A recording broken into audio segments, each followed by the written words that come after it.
Hello and welcome to January 24th, where we're reading Exodus 5, 6, and 7. Now, these chapters cover Moses and Aaron's entrance into Egypt and their first meetings with Pharaoh, how those do not go so well. The Hebrew population gets very angry about that, and God ultimately has to come down himself and say, Moses, it's okay, we're going to work this out.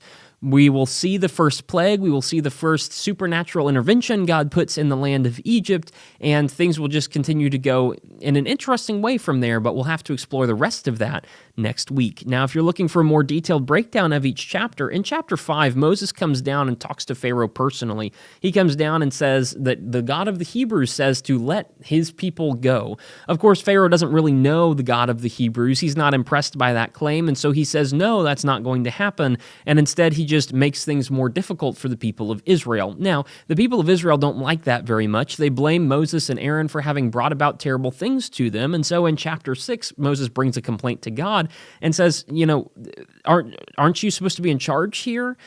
I don't know what I'm doing, and it's not helping anybody, and now everybody's angry. God replies and says, it's going to be okay. He's making a point with Pharaoh that Pharaoh is just kind of a bad person who is persecuting innocent people just because he can. He's a bully, and so God's going to remove him. There is a brief genealogy explaining where Moses and Aaron came from in the rest of chapter 6, and then we skip over into chapter 7 as Moses approaches Pharaoh again, only this time he's armed with God again, and so he brings out the first miracle of God, sticks to snakes, which ultimately does not convince Pharaoh of anything. And so he brings out the second miracle of God, which is in fact the first plague when Pharaoh goes out to bathe in the Nile in the morning.